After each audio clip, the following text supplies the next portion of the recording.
Hi all, I'm Pragyan Mishra. I'm currently an Agile coach at ANZ. I'm more than happy to talk to you about how our life experiences, how do we really leverage our life experiences to survive and thrive in our career. I can see few questions coming in. So I'll just read out the question and try and address some of the question answers. So Priyanka asks, Hi Pragya, I noticed you included your motherhood milestone in your profile plus here. Please let me know why that is important to mention. Great question, Priyanka. I always have believed that life and work are integral part, or I would rather say they complement each other. So you gain experiences through your life as well as work. So I really don't believe in balancing both. I rather believe in integrating both of them and prioritizing. So when I became a mother, it was a learning experience, and a lot of things I really learned being a mother. Like say, for example, how to be persistent, how to really develop patience, and also about caring and sharing. I learned a lot more than what I knew before, I guess. And when I developed those skill sets, I believe that it was reflective in my professional career as well.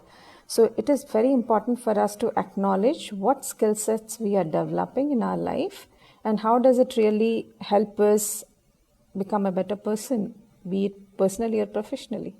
And that's how I mentioned that as a milestone in my profile plus. I hope that helped.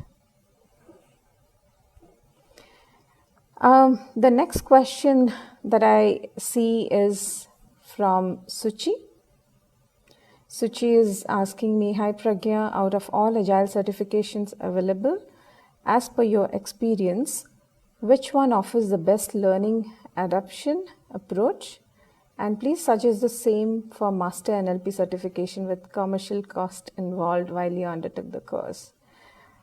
Again, another great question. Two different questions, I would say.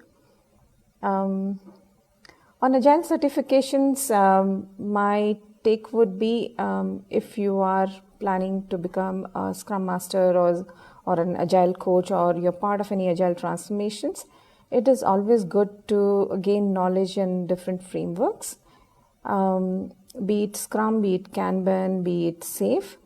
What my suggestion would be, look at your current organization, if you're currently working, and see what the organization is going through. What does the organization really need? And based on that, you can pick up any of the certifications that you're really interested. What I can help you here is ANZ was undergoing a huge transformation a couple of years back, and though I had certain experience, quite a lot of experience in Scrum and Kanban, but I did venture out into gaining more knowledge into Scale Agile as well as other frameworks because it was a need of the hour, and based on that I added it onto my profile. So I do not say that one certification is good or this certification is good or that certification is good. I would suggest look at what your current work profile demands from you and how are you going to leverage that learning experience in your workplace.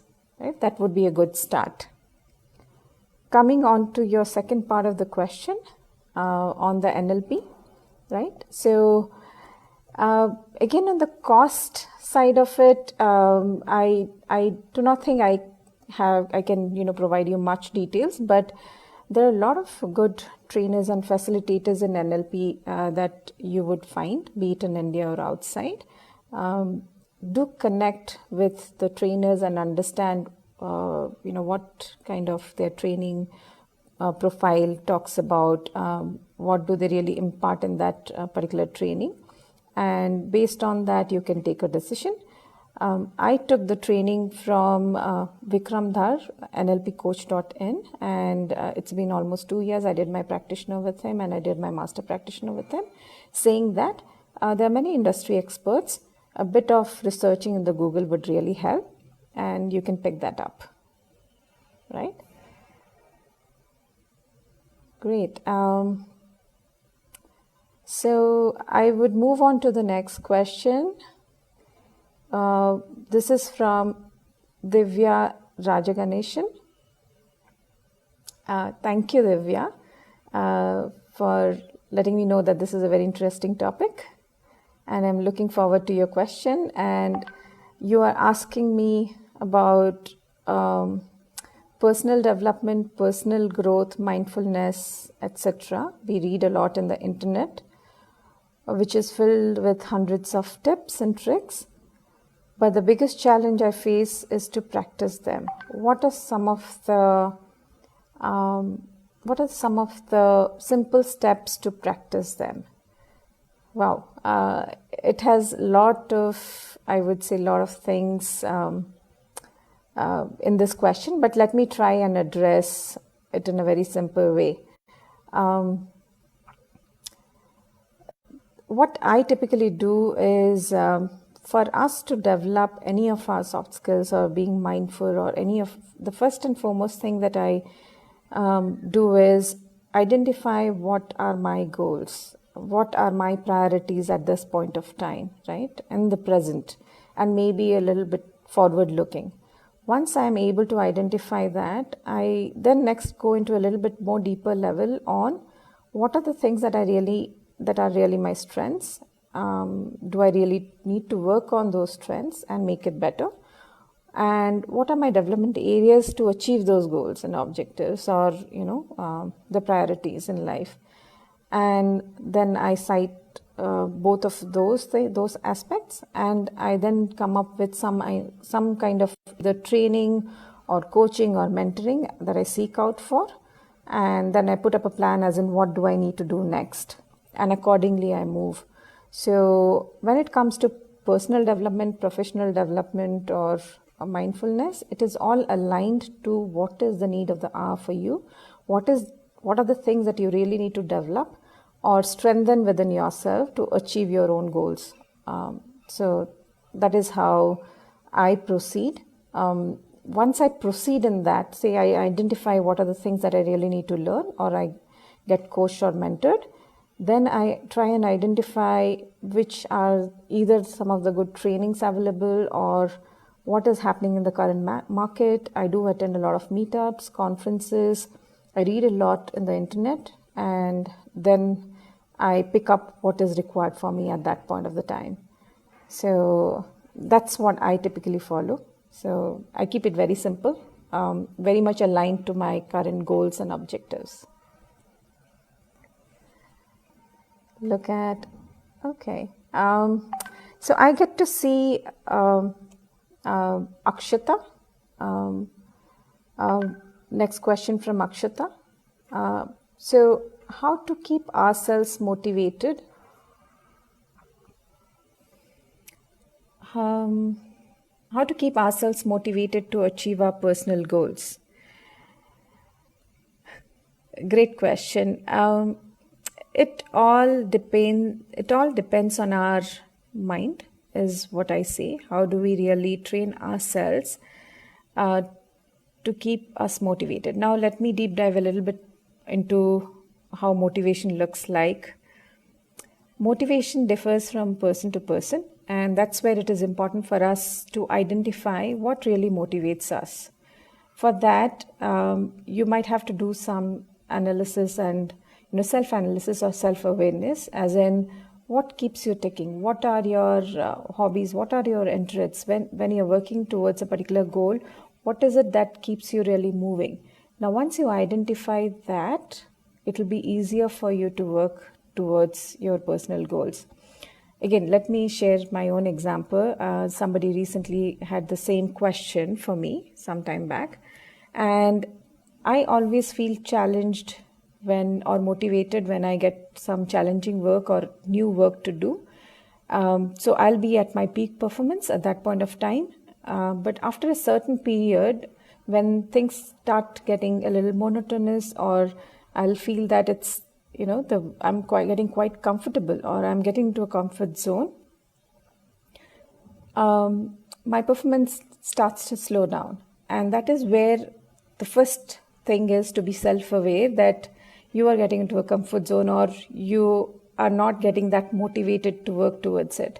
So I have found a trick for myself. So what I do is I try and learn new things that I can implement in my current role. Or the other thing that I do is there anything else that I can do apart, if I'm not able to contribute much towards the current role, is there anything else that I can add on to my own interests? Then I find that out and I challenge myself. So this is what I do on a very regular basis. Is I keep myself motivated by doing new things, be it a learning, be it a training, be it associating with people, be it connecting and learning what's happening in the industry. So that's how I have found my, motivation. Cool. So the next question that I can see is from Vandana. And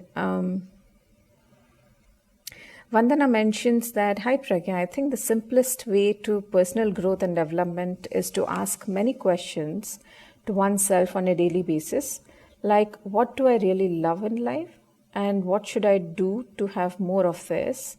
This has the ability to change one's focus in an instant, transforming our mindset from limiting to self-empowering, or which indirectly leads to personal development and growth.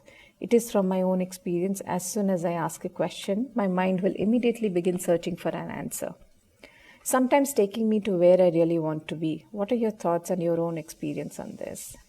A wonderful way you have put it, Vandana, I must say. So you have actually rightly pointed out how to be really mindful or be in the moment is asking yourself the right questions, right? Understanding what your self-beliefs are, what are your limiting beliefs, what are your empowering beliefs, understanding what are your values, which are empowering you, understanding what are your decision-making abilities, or what are the decision-making that you have done within yourself. It is also about understanding what memories you have gathered, what experiences you have been through, because these are the internal filters that really drive you to a state, which is, it can either be a resourceful state or an unresourceful state. So the moment you ask yourself the right questions and understand all of those filters within you, it is easier for you to really transform yourself to a resourceful state, and then it is easier for you to achieve your goals. So what I typically do, and you have asked me for my own experience on this. So what I do the same thing. I go back and validate my belief system. I look at which are the beliefs that are limiting for me. Do I really translate that to empowering beliefs? Are there any values that's really stopping me to do what best I am supposed to do? I evaluate all that and then, change myself into a resourceful state. Let me give an example which might not be directly, to this question, but say sometimes we do get anger as an unresourceful state. If for a certain reason I am angry or about certain thing or with respect to a certain incident, what I have identified is, first of all, I acknowledge what is it that is creating that unresourceful state or, creating the anger within me. And the moment I'm aware that my state is changing towards an unresourceful state, I try and pick up something that really can help me quickly transition to a resourceful state. So in this scenario, what I do is I pick up one of my favorite hobbies. If something is near to me, I'll go pick up a paper and a pencil and I sit down and start sketching, because That's something which I really love doing. And what it internally does is, and within a couple of minutes, the state changes from an unresourceful to a resourceful state. So then I'm in a more balanced mind to really think through that particular situation and be able to control my anger, if I must say. So that's a personal example that I can provide. Okay. While I move on to the next question, Vandana asks, hi, I addressed that particular question. Kajal asks, today personal branding has become such a necessity to advance in one's career. Can you tell me what are the most influential platforms to create a profile? Kajal, that's very true. And if you go through my LinkedIn profile, I have written an article called as Pie. And I believe that in your professional environment, you focus on three things. One is performance, image, and exposure. And when I talk about image, it is all about the personal branding. And it is very important for us to really understand how do we create the personal branding.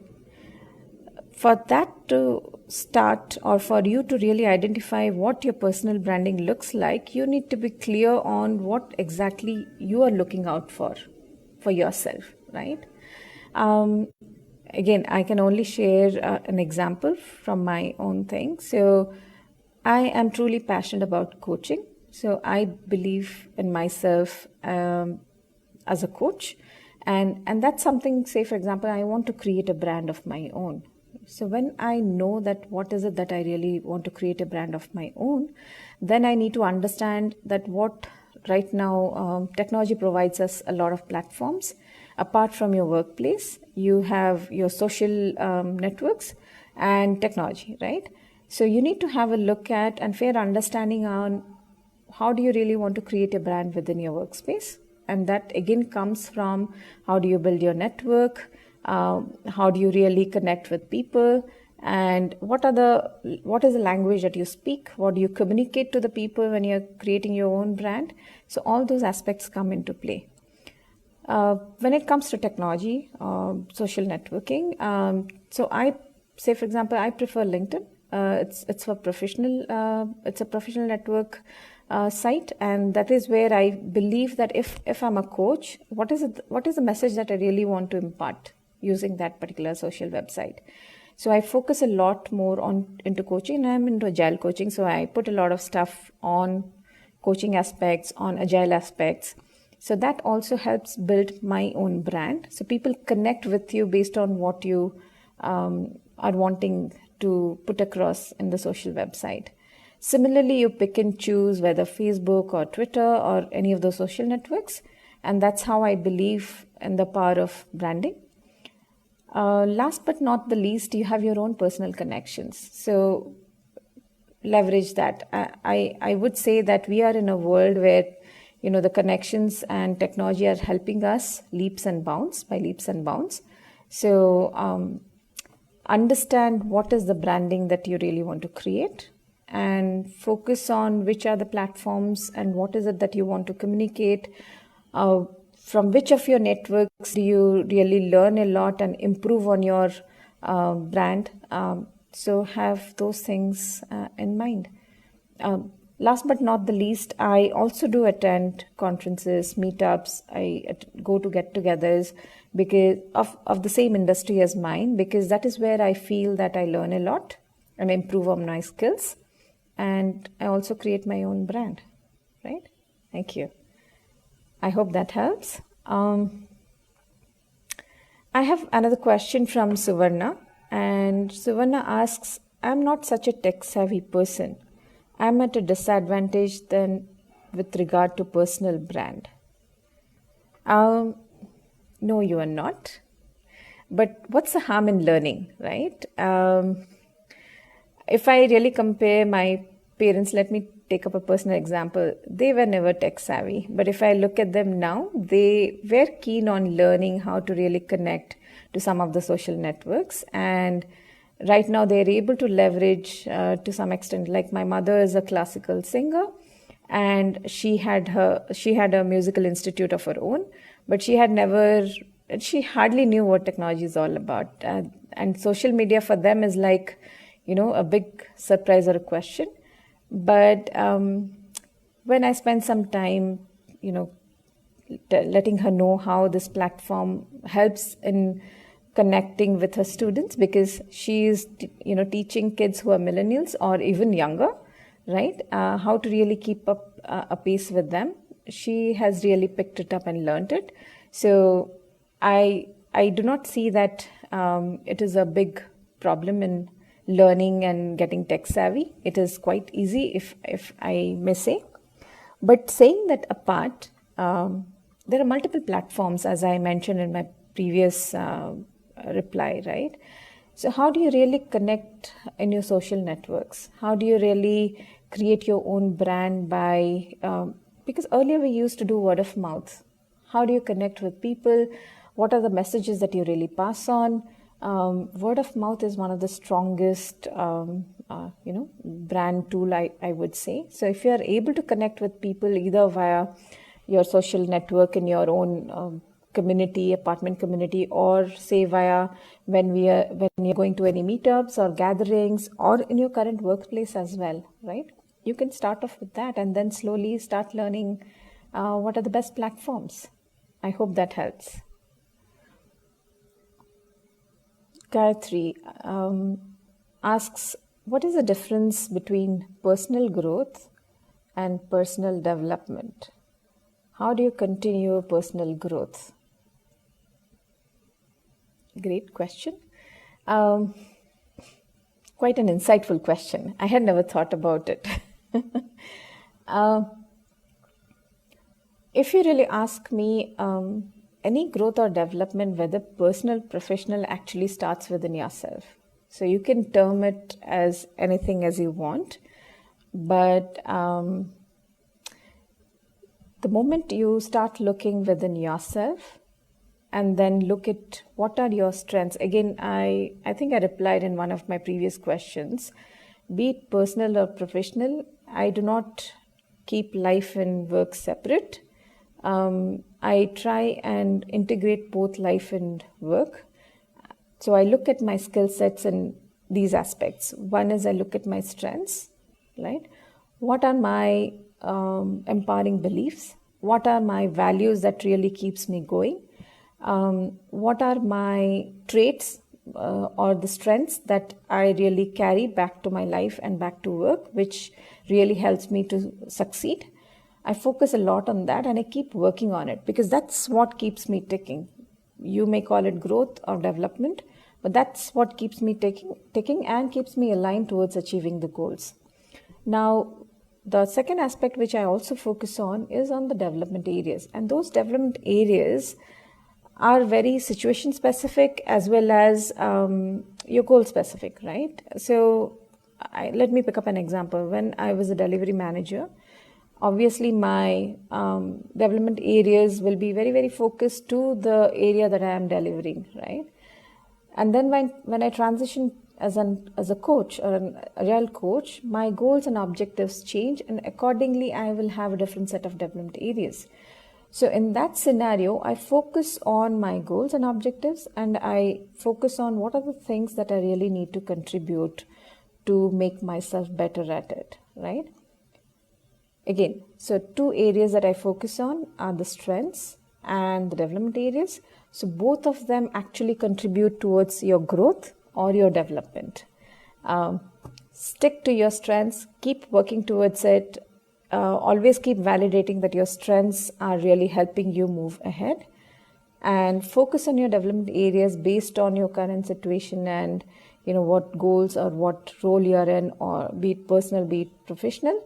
And again, inspect and adapt. That's the one key thing that I keep doing to keep myself on the success path.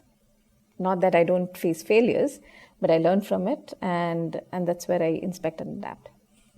I hope that helped answer your question. The next question is, Asha, from Asha, she asks, what are certain aspects of your daily life that needs to be changed for your personal growth or development? Wow. This is something which is very, very individual specific. It's very difficult for me to generalize and say what are certain aspects of your daily life. What I can do is, I'll tell you my mantra. I believe that continuous learning, or I believe that revisiting or inspecting and adapting helps you in your life. And that's what I keep doing, if not on a daily basis, but at a very, very regular basis.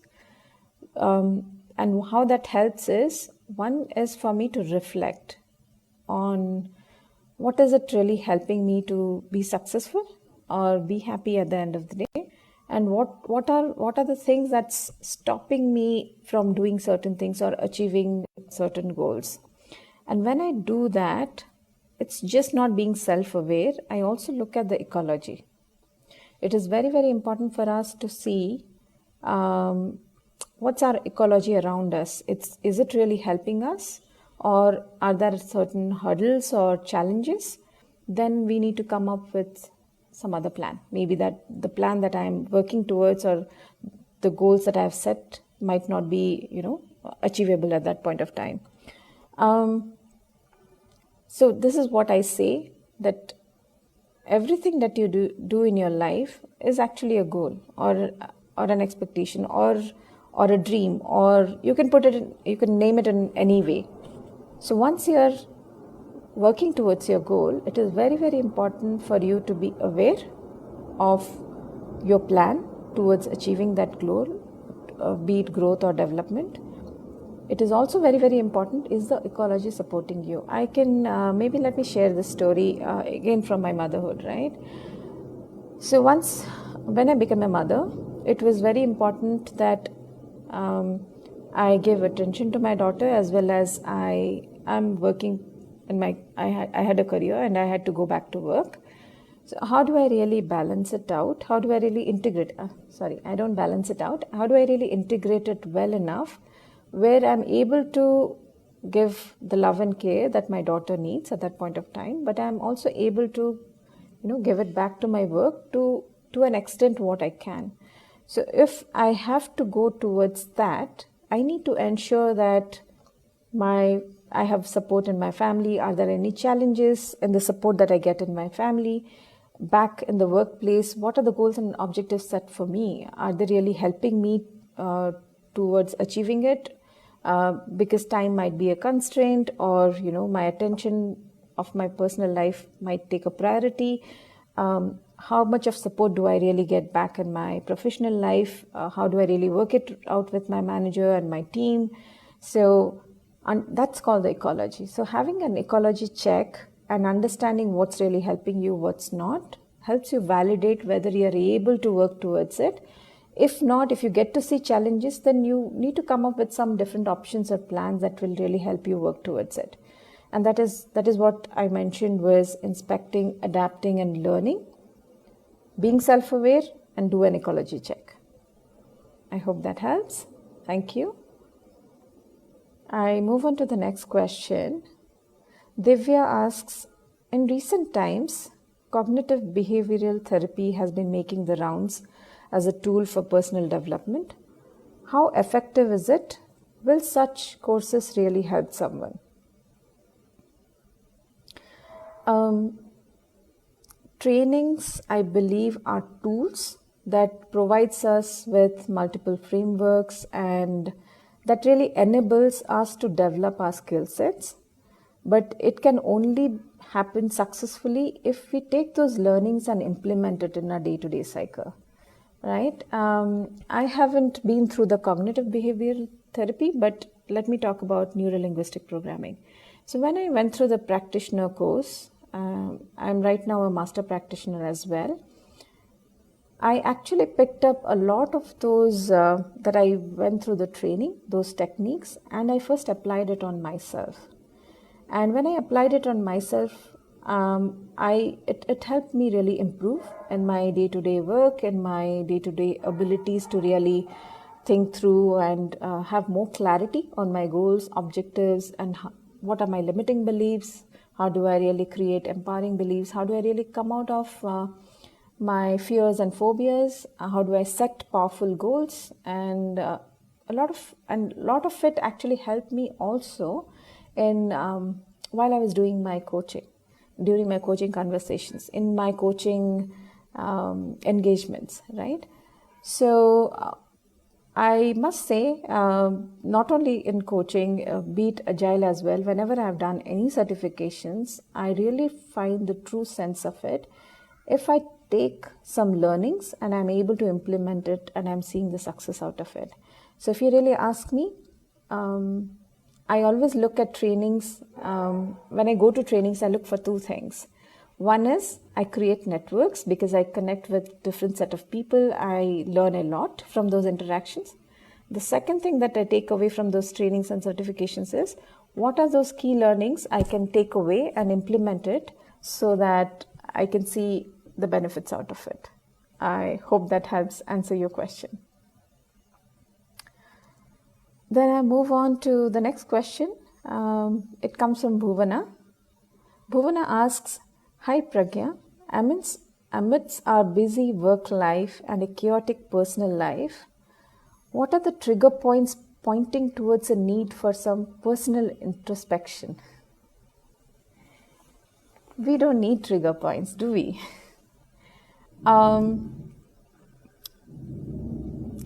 You actually can come up yourself on what is the best time for you to really inspect and adapt, or where do you go back and introspect or retrospect, whatever you might want to call.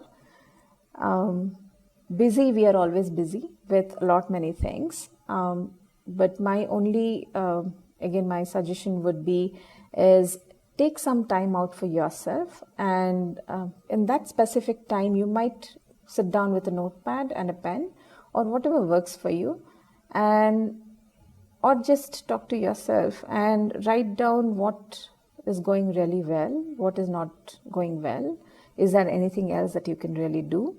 And as I said, there is no specific prescribed time for everybody. It depends on person to person.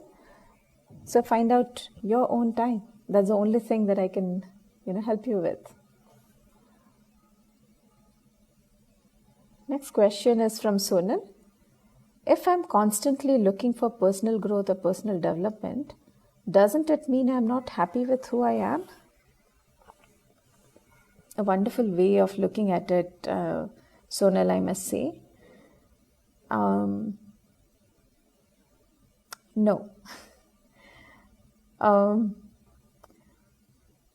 Personal development or personal growth, it depends on how do you really look at that aspect, right? From the day we are born, be it we go through our parenting, we have our own friend circle, then we go into college, then we go into office, or we get married to a different family altogether, and we create friends throughout our whole life. And in all those relationships and the situations that we go through, we actually derive our own experience.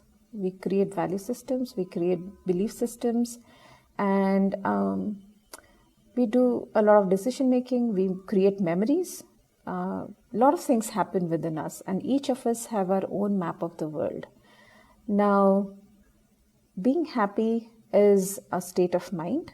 And as I mentioned, for you to be in a state of mind, it is important for us to really inspect and adapt, be self-aware, be aware of our ecology, right? So personal growth and development is very much required because your goals change. When you were a kid, when you were in school, you maybe, when I was in school, for me, 10th matriculation was the first and, the most important thing. And then when I moved into college, I wanted to be an engineer, but then slowly I moved into masters in computer applications. Then I moved into IT. my passion lied in coaching. Now I have moved into agile coaching. My goal has changed throughout the life. So this means that I need to develop and grow, right? But it doesn't mean that I'm not happy. While I'm growing and developing myself, I'm happy. So that's a state of mind. But for me to be in that state of mind, I need to be aligned towards the goals and keep achieving it as well, right? So, no, you can be happy while you're working towards your personal development and growth. That's how life is.